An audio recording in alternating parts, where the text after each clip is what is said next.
साथियों, साल 2014 से पहले अगर आप साबुन, शैम्पू, टूथपेस्ट, टूथ पाउडर ऐसे रोजमर्रा के सामान पर अगर आप 100 रुपये की चीज खरीदते थे, तब ये 100 रुपये का सामान आपको 131 रुपये का पड़ता था।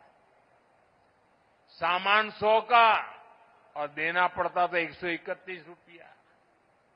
और 2014 के पहले की बात कर रहा हूं, जो आजकल बयान बहादुर भांति भांति के झूठ फैला रहे हैं ना,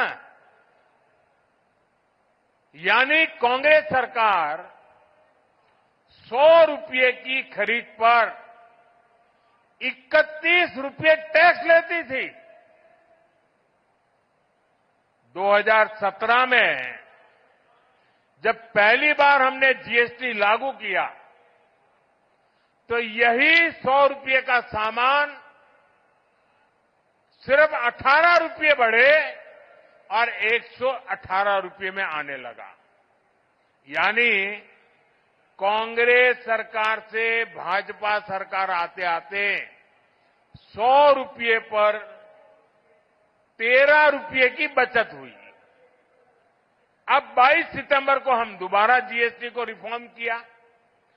जीएसटी रिफॉर्म के बाद जो 14 के पहले 100 रुपये का 131 रुपया देना पड़ता था, अब 100 रुपया में सिर्फ 5 रुपया टैक्स लगता है, सिर्फ 105 रुपया देना पड़ता है। कहां 31 रुपया और कहां 5 रुपया? यानी कांग्रेस के जमाने की तुलना में आज आपको 100 रुपये की खरीदारी पर 26 रुपये की बचत हो रही है। माताएं बहनें तो महीने के बजट का पूरा हिसाब रखती है।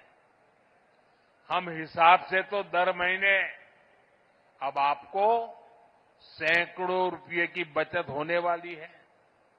साथियों, जूते चप्पल तो सबकी जरूरत होते हैं। कांग्रेस के राज में अगर आपको 500 रुपये का जूता खरीदना होता था, तो वो 575 रुपये का आता था। यानी 500 का जूता और बिल आता था 575। यानी कांग्रेस 500 रुपये के जूते पर 75 रुपये का टैक्स आपसे वसूलती थी। हमने जीएसटी लागू किया तो टैक्स 15 रुपया कम हो गया। हम नए जीएसटी के बाद आपको इसी जूते पर 50 रुपया कम देना पड़ेगा। पहले 500 से ऊपर के जूतों पर और भी ज्यादा टैक्स लगता था। हमने वो 500 वाला स्लैब भी हटा दिया। अब हमने जो 500 तक का स्लैब था उसको हटा करके 2500 रुपये तक जो जूते उसका टैक्स भी कम कर दिया।